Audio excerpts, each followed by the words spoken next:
back to another Future Garage vlog. Today I'm going to be doing some more work on the BMW. Now, I do have some more maintenance I need to do. I need to replace the inner tie rods because they're worn, they're clunking, but those aren't here yet. And it's a beautiful day outside and I still want to just do something. So I'm going to make it louder. I've already gotten rid of the rear suitcase muffler and I've already chopped out one of the resonators. Now I'm going to leave one resonator in there and of course the catalytic converters. So it did open up the exhaust a little bit by removing those two components. And with leaving the catalytic converters and one resonator, it's still not over the top. You know, it's not just a straight pipe car. Oh my God, cover your ears. So now what I need to do is fab up a straight pipe from that resonator to the rear.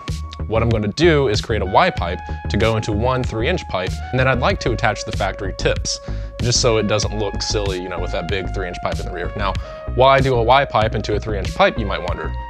That's just what I have. I don't want to spend money on this, and I have a box of pipe already that I can make this with. So, things are chopped off, let's get started.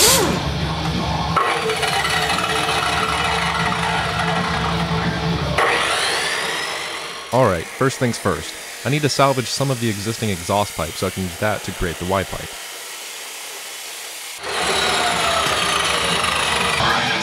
Here I'm using a bench vise to make an oval shape out of the 3-inch pipe. That's going to make it easier to merge the two 2-inch pipes into the single 3-inch pipe.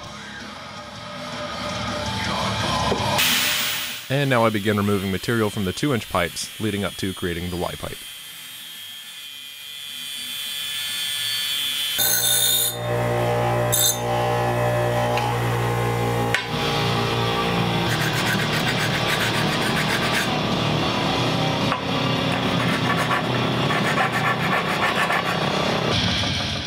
A couple of tack welds, and my camera died. Okay, well everything's been test fitted under the car, and it's all tacked together. Now I just have to clean up the joints and weld it up.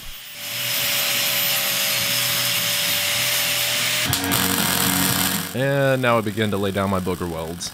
I'm not good at welding.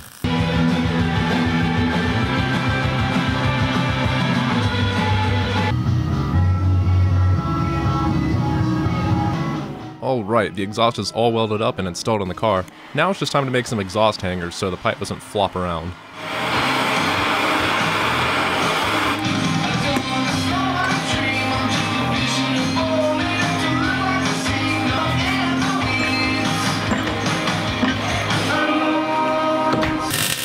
Now I just weld in a couple of hangers and we are done. Let's go see what this thing sounds like.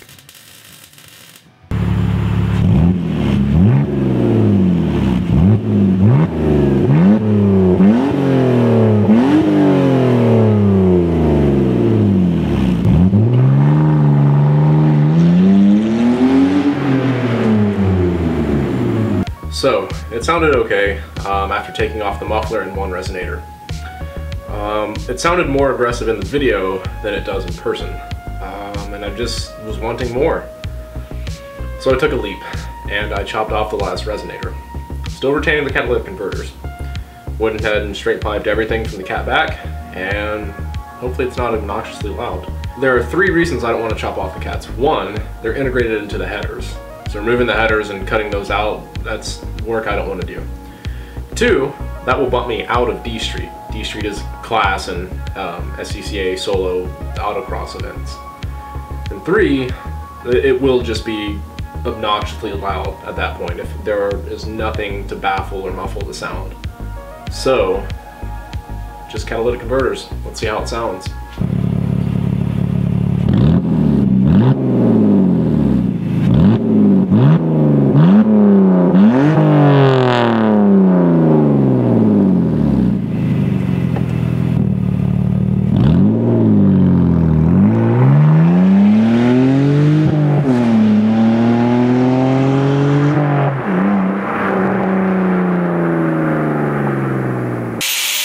Right. Well, in the video, it's obviously louder, but in person, it sounds unrefined and, well, shitty. So the resonator is going back in. Okay, now that I've been through different configurations with the stock exhaust, let me share with you what I've experienced. Now, truth be told, I don't have any real data on the subject. I haven't been to a dyno to compare before and after results, so all I can tell you is what I heard and what I felt. The butt dyno can be very misleading, but take everything with what I say with a grain of salt. So after removing just the muffler, okay, there's an obvious increase in sound, no real increase in power. What do you expect? You still have catalytic converters and 2 resonators in the way, blocking the path of the flow of exhaust. So after removing the muffler and 1 resonator, okay, it's noticeably louder. The butt dyno said that there was a bit more torque down low and maybe more horsepower up top. Again, I can't actually prove any of this, and maybe just hearing more noise made me think, oh, it's going faster. But this is where the but comes in. Once I removed the second resonator, it was definitely louder and noticeably slower. I will without a doubt say that I lost torque and or horsepower. The wagon, the car required a lot more throttle input to just move and get along in traffic. And even, going wide open throttle and banging through gears, it was just noticeably slower. Definitely louder, and more importantly, the sound was unrefined. It just didn't sound good. Some people might think that the audio clip with a straight pipe from the cat back sounded good and cool.